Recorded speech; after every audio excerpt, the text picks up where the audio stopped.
ஒரு பேனில் நான் 3 டேபிள் ஸ்பூன் அளவுக்கு பிஸ்தா பொடியாக நறுக்கி சேர்த்துக்கிறேன். 15 பாதாம், 1 டேபிள் ஸ்பூன் அளவுக்கு முந்திரி பருப்பு, 2 டேபிள் ஸ்பூன் திருகுன தேங்காய், ஒரு அரை டேபிள் ஸ்பூன் அளவுக்கு ஃப்ளாக்ஸ் சீட்ஸ் அதாவது ஆளி விதை சேர்த்துக்கிறேன். இது கூடவே அரை டேபிள் ஸ்பூன் எள்ளு சேர்த்துக்கிறேன், கருப்பெள்ளு. இப்போ இது எல்லாத்தையும் ஒரு 2லேருந்து 3 நிமிஷத்துக்கு அப்படியே ட்ரை ரோஸ்ட் பண்ணிக்கலாம். ரொம்ப நேரம்லாம் வறுக்கக்கூடாது, ஜஸ்ட் 2-3 நிமிஷம் அதை லைட்டாக சூடாகிற அளவுக்கு வறுத்தா போதும். அந்த டைமுக்குள்ளே பார்த்தீங்கன்னா தேங்காய் வந்துட்டு நல்லா வறுப்பட்டுரும். ஸோ இந்த மாதிரி வந்ததுக்கப்புறமா அடுப்பை ஆஃப் பண்ணிடலாம். ஆஃப் பண்ணிவிட்டு இதை கொஞ்சம் நேரம் தனியாக எடுத்து வச்சுக்கலாம்.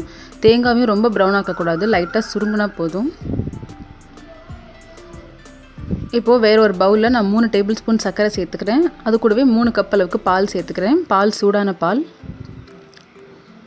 சேர்த்து இந்த சர்க்கரையும் பாலையும் ஃபஸ்ட்டு நல்லா கலந்துக்கலாம். கலந்ததுக்கு அப்புறமா நம்ம ரோஸ்ட் பண்ணி வச்சுருக்க அந்த நட்ஸ் இருக்குல்ல, இது எல்லாத்தையும் பாலில் சேர்த்துக்கலாம்.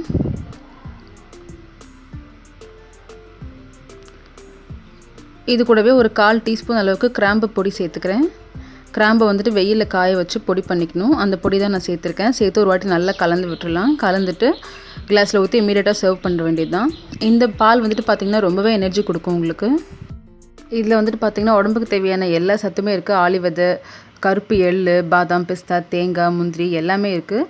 இது நீங்கள் வந்துட்டு டெய்லி எடுத்துக்கணும்னு அவசியம் இல்லை. உங்களால் டெய்லி எடுக்க முடிஞ்சாலும் எடுத்துக்கலாம். அப்படி இல்லைனாக்கா அட்லீஸ்ட் வாரத்துக்கு ஒரு தடவை இல்லை 2 தடவையாவது எடுத்துக்கலாம். அவ்வளோ ஹெல்த்தி. அது கூடவே இதில் வந்துட்டு கிராம்பு பொடி சேர்த்துருக்கோம். இந்த மாதிரி கொரோனா டைமில் பார்த்தீங்கன்னா கிராம்பு வந்துட்டு நீங்கள் இன்க்ளூட் பண்ணிக்கிறதுனால உங்களுக்கு சளி வந்துட்டு தங்காது. உங்களோட ஆக்சிஜன் சப்ளையும் வந்துட்டு ஒரே மாதிரி சீராக இருக்கும். சின்ன பசங்களுக்கு கண்டிப்பாக கொடுக்கலாம் இந்த பாலை. ஸோ கண்டிப்பாக ட்ரை பண்ணி பாருங்கள். தேங்க்ஸ் ஃபார் வாட்சிங்.